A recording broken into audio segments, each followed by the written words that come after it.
Friends, welcome back. तो friends, अभी का वीडियो है, ये क्या है, दुर्लभ कश्यप की कहानी, स्टोरी ऑफ 20-year-old गैंगस्टर दुर्लभ कश्यप की कहानी, फुल वीडियो पार्ट 1 है। पार्ट 1 भी बोलना है, फुल वीडियो भी बोलना है, समझ नहीं आया तो चलो वीडियो शुरू करते हैं और पता करते हैं। भैया गैंगस्टर की बड़ा डर लग रहा है सुनने में, पता नहीं क्या बताएंगे। तो वीडियो शुरू करते हैं, पर वीडियो शुरू करने से पहले अगर आप चैनल पर नए हो और आपने अभी तक सब्सक्राइब नहीं किया तो जल्दी से पहले सब्सक्राइब के बटन और बेल आइकन को क्लिक कर लो, ताकि आपको हमारे सारे न्यू वीडियोस के नोटिफिकेशन मिल जाए जैसे हम अपलोड करें। अगर आपको वीडियो पसंद आता है प्लीज लाइक एंड शेयर।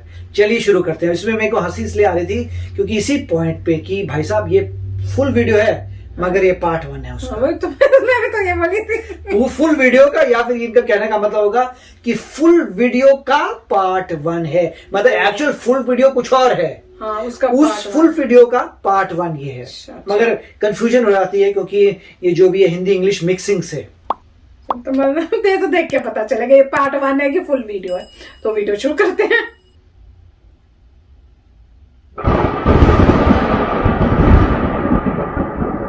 क्या लिखा है? खलनायक।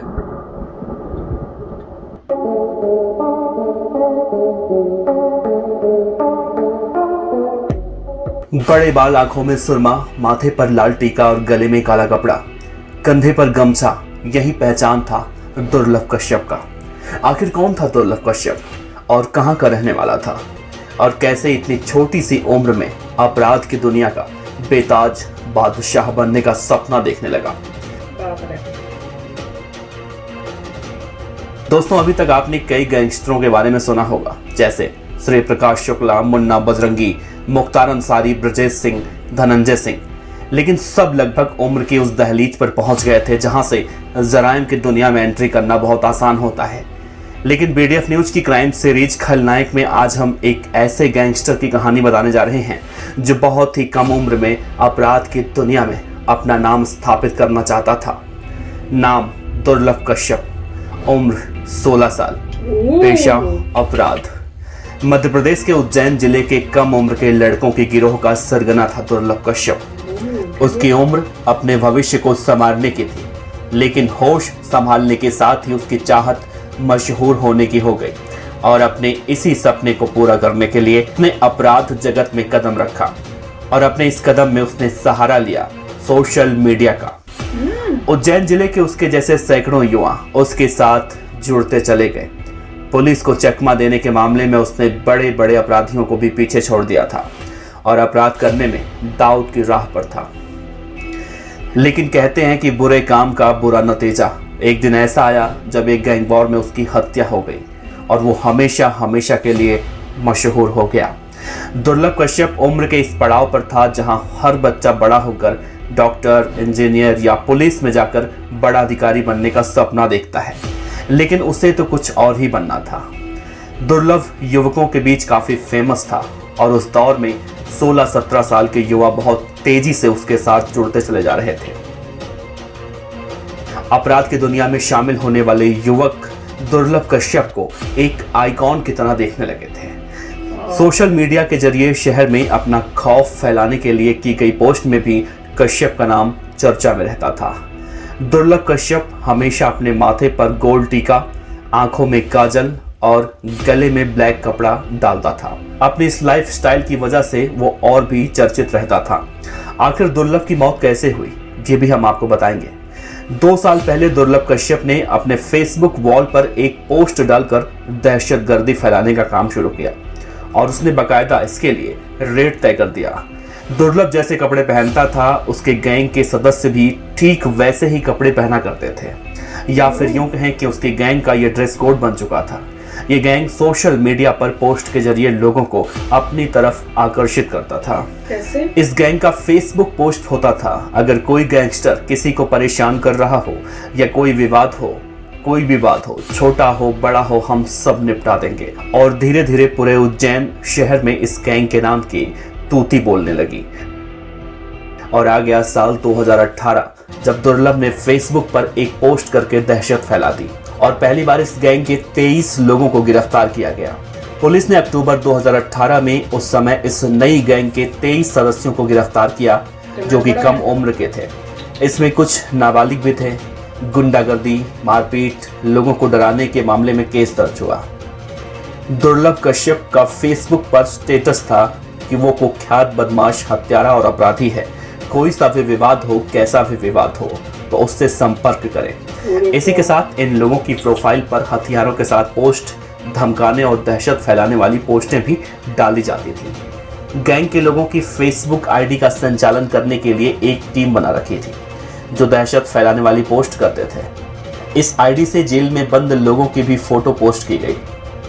दुर्लभ कश्यप एक ऐसा लड़का था जो नाबालिग अवस्था में ही अपराध की दुनिया में अपने पैर आगे बढ़ा चुका था, और वो न केवल आपराधिक गतिविधियों में सम्मिलित हुआ बल्कि उसमें नए हम उम्र के लड़कों की लाइन तैयार की जो उसके फॉलोअर बन गए। और इसे फॉलो करने में उसका मुख्य साधन था सोशल मीडिया। फॉलोअर्स को बढ़ाने के लिए वो सबसे ज्यादा फेसबुक पर एक्टिव था। कई बार उसने व्हाट्सएप ग्रुप भी बनाए और उसी के माध्यम से अपने लड़कों को मूवमेंट करवाना, कई जगह पर जाना, विवाद में शामिल होना, नशा करना, इस प्रकार की उसके लिए बातें आम हो चुकी थी। दुर्लभ का गैंग दिन दूना रात चौगुना फल फूल रहा था। रात के सन्नाटे में लोगों की गाड़ियों के शीशे तोड़ने से लेकर लूटपाट, सब कुछ ये गैंग बहुत ही तेजी से कर रहा था। और फिर इस बारे में वहां के एसपी सचिन अतुलकर को इस बारे में खबर मिली और सबको पकड़ा गया। इस गैंग के अपराधों की हिस्ट्री इतनी थी कि एसपी सचिन अतुलकर ने बकायदा हिस्ट्री शीट भी बनवाई, लेकिन उसके खिलाफ ज्यादा मामला नहीं बना क्योंकि वो और उसके गैंग के सदस्य नाबालिग थे और उसे बाल सुधार गृह भेज दिया गया। और वो जब 18 साल का हुआ तो पुलिस ने कार्रवाई की और उसे इंदौर के जेल में शिफ्ट कर दिया गया। पुलिस की इस कार्रवाई के बाद दुर्लभ के गैंग की कमर टूट चुकी थी। कहा जाता है इसी बीच तत्कालीन एसपी सचिन अतुलकर जेल का दौरा करने गए तो उनकी मुलाकात जेल में दुर्लभ कश्यप से हुई। तो उन्होंने उससे कहा कि तू अपनी उम्र से ज्यादा दुश्मन बना चुका है, इसीलिए तू जेल में रह और यहीं पे तू सुरक्षित रहेगा। उसके बाद दुर्लभ डर के मारे 1 साल तक जेल से बाहर नहीं आया और जब बाहर आया तो फिर से उसी कांड को अंजाम देने लगा जिसकी वजह से वो जेल गया था। दुर्लभ ने जेल से बाहर आते ही 24 जनवरी 2020 को एक बीजेपी नेता के बेटे को किडनैप कर रंगदारी मांगने लगा और इस मामले में पुलिस ने 1 जुलाई 2020 को कार्रवाई करते हुए दुर्लभ गैंग के 2 लोगों को उठा लिया। जब मालूम चला बीजेपी नेता के बेटे को ये लोग मारते हैं और मारपीट का वीडियो भी बनाते हैं और धमकी देते थे कि जब तक पैसे नहीं मिलेंगे तब तक ऐसे ही चलता रहेगा। इन सबको देखते हुए पुलिस ने दुर्लभ और उसके साथियों के ऊपर 10-10 हजार रुपए का इनाम रख दिया। दुर्लभ जब जेल से बाहर आया तो उस दौरान देश में लॉकडाउन लग चुका था। तब वो इंदौर में रहने लगा और लॉकडाउन खत्म होने के बाद उज्जैन में अपनी अध्यापक माँ के पास आकर रहने लगा और दोस्तों के साथ घूमना, पार्टी करना, लोगों को लूटना, ये सब कुछ चलता रहा। जेल से बाहर आने के बाद दुर्लभ अपने आप को बहुत बड़ा डॉन समझने लगा था। पुलिस की निगाहें अब दुर्लभ से हटकर और अपराधियों पर जा चुकी थी। लॉकडाउन चल रहा था, अपराध अपने चरम पर था। दुर्लभ भी रोजाना रात में पार्टी करने और गुंडागर्दी करने में मशगूल था। लेकिन वो दिन भी आ गया जब दुर्लभ का अंत होने वाला था। उस रात कुछ ऐसा हुआ जिसके बाद दुर्लभ का आतंक उज्जैन से हमेशा हमेशा के लिए खत्म हो गया। एक रात दुर्लभ अपने साथियों के साथ रफीगंज इलाके में एक चाय वाले से चाकू की नोक पर रंगदारी मांगता है और वहां से फरार हो जाता है। चाय वाला अमन उर्फ भूरा लूटने के बाद माधवनगर थाने में जाता है शिकायत करने, लेकिन उसकी शिकायत नहीं सुनी जाती। पुलिस वाले उसे डांट कर भगा देते हैं और दुर्लभ रात के 1 बजे फिर उसी चाय की दुकान पर पहुंचता है जहां पर एक शहनवाज नाम का युवक पहले से ही मौजूद रहता है। किसी बात को लेकर उन दोनों में कहासुनी होती है और तभी अचानक दुर्लभ अपने जेब से कट्टा निकालता है और शहनवाज को गोली मार देता है। गोली लगते ही शहनवाज वहीं गिर जाता है और वहां पर मौजूद उसके साथी दुर्लभ को घेर लेते हैं और चाकुओं से 34 वार दुर्लभ पर करते हैं। दुर्लभ को गिरता देख उसके साथी पहले ही भाग जाते हैं, जिसका परिणाम ये हुआ कि जराइम की दुनिया में अपना नाम कमाने की चाहत रखने वाला एक 20 साल का दुर्लभ गैंग वॉर में चाकुओं के 34 वार से मारा गया।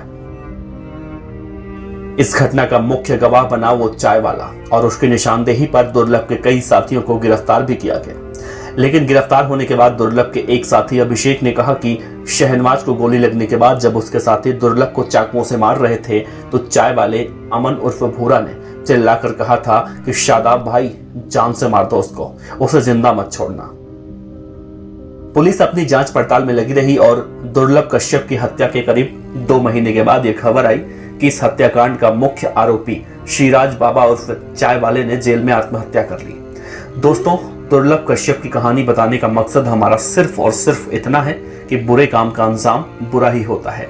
जब दुर्लभ की मौत हुई तो उसके पिता रजनीश कश्यप ने मीडिया से बातचीत करते हुए कहा था कि कोई भी उनके बेटे के जैसा ना बने, और इस तरह से खत्म हुआ उज्जैन शहर से आतंक का पर्याय बन चुके दुर्लभ कश्यप का डर। तो फ्रेंड्स, मतलब मुझे पूरी स्टोरी समझ नहीं आई, कुछ कंफ्यूजन है, वो मैं क्वेश्चंस अभी पूछूंगी तो बताना। अगर हस्बैंड को पता है तो वो बता देंगे, नहीं तो फिर आप मुझे बता देना कमेंट सेक्शन में। पर उससे पहले शॉक ये लगा कि इतना यंग एज में 16 साल, मतलब ऑलमोस्ट ऋषि की एज का बच्चा, वो इस लाइन में, मैं तो सोच भी नहीं सकती इस एज में कोई सोच भी सकता है ये सब करने का। वो तो मुझे देख के झटका लगा।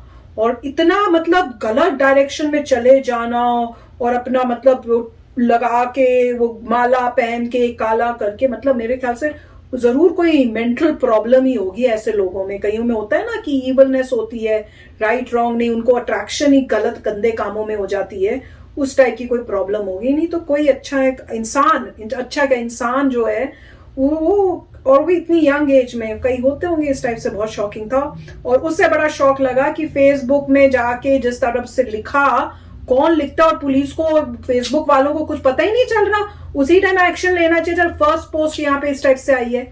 यहाँ पे तो यूएस में इतना होता है कि अगर थोड़ा सा भी इसे पता चल जाए उसी टाइम पुलिस को पता चलता है, पुलिस एक्शन लेती है। वो जो है उसकी पूरी लाइफ डिस्ट्रॉय हो जाती है। अगर नौकरी है तो नौकरी चली जाएगी, सब चला जाएगा, उसको तो जेल में वैसे ही बंद कर देंगे इस टाइप से काम करने का जो लिख रहा है।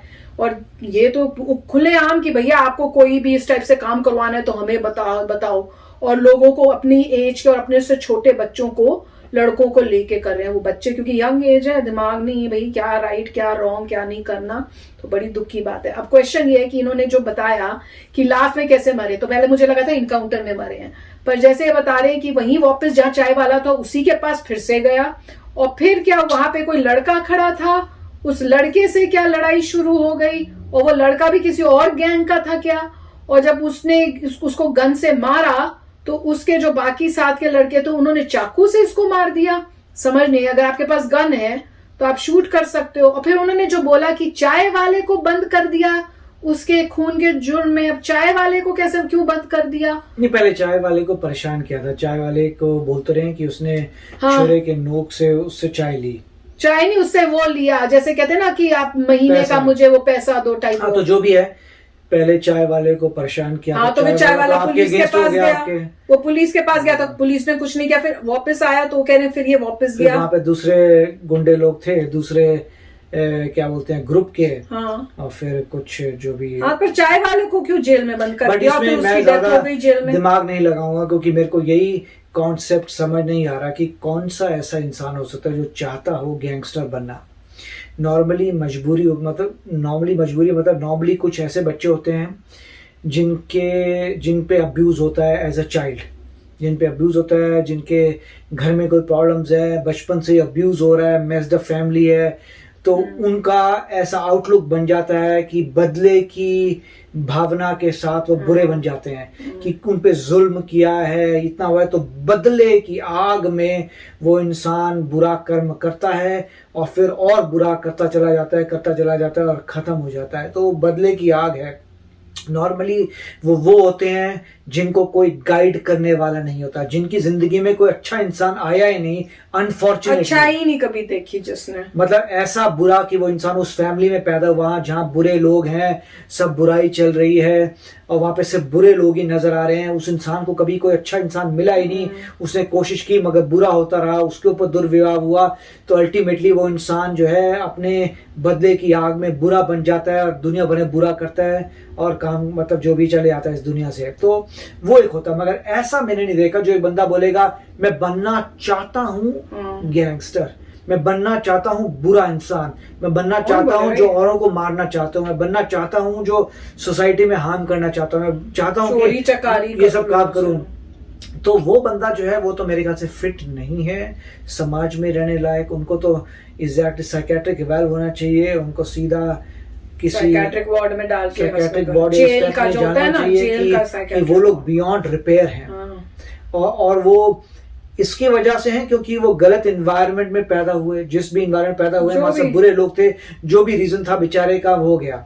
हाँ, पर उसको रिलीज भी कर दिया जेल से बाहर, उसके बाद उसने फिर शुरू किया। तो मगर जो बंदा उस माहौल में पैदा हुआ है जहाँ पे पेरेंट्स सब सही है, मगर उसका मन करता है बंदा, ठीक है, अभी इसमें बैकग्राउंड नहीं क्लियर किया, क्या वो ऐसे घर में पैदा हुए थे जहाँ गुंडे मवाली थे, जहाँ अब्यूज हुआ, किसी अंकल ने मारा, किसी फादर ने मारा, कुछ ऐसी बात हुई, क्या वो था बिहेवियर, वो था तो बात अलग है, चेक करना चाहिए। या फिर ये है कि वो बड़े अच्छे खानदान में पैदा हुए मगर ऐसा कुछ प्रॉब्लम थी कि भाई मैं गैंगस्टर बनना चाहता हूँ, तो अगर वो ऐसा बोल रहा है गैंगस्टर बनना चाहता हूँ तो वो तो बंदे जेल जाना चाहिए, उसके साइकी में कोई प्रॉब्लम है, राइट। मगर अगर अब्यूज किया तो वो भी फिर भी ठीक नहीं है, मगर आप रीजन समझ सकते हैं कि हुआ क्या था, कि बड़ी दुख की बात है कि बंदा ऐसा हो गया, ये हो गया, दुख की बात है, कुछ सहानुभूति आपको है कि उस बंदे ने अच्छा ही वापस लाइए, ये करिए, तो जो भी था। और मुझे लगता है कि इस तरीके के वीडियोस बहुत कम बनने चाहिए क्योंकि किसी को गलत आइडिया ना मिल जाए लाइफ में कि ये बड़ा है, उससे जैसे देख के वो ये अच्छा, इन्होंने अच्छा करके बता दिया भैया, वो खत्म हो गया, काम का गंदा ही नतीजा, ये इन्होंने अच्छा बहुत अच्छा बोल दिया, गलत काम का, बुरे काम का बुरा नतीजा, और जो है वहां पे वो भाई साहब की मृत्यु हो गई और खत्म हो गया। तो इन्होंने ये बताया तो ठीक था कि आप इन सब चीजों से दूर रहिए। और याद रखो कि अंत गंदा होगा, और कार्य गंदा तो अंत गंदा होगा। तो चलो फ्रेंड्स, चलते हैं, मिलेंगे नेक्स्ट वीडियो में बहुत ही जल्द। Till then take care and bye bye. तो अगर आप मेरे इस चैनल पे नए हो तो जल्दी से सब्सक्राइब के बटन को हिट करो और बेल आइकन को क्लिक करो ताकि आपको मेरा जब नया वीडियो मैं लगाऊं आपको उसके बारे में जल्दी से पता चल जाए।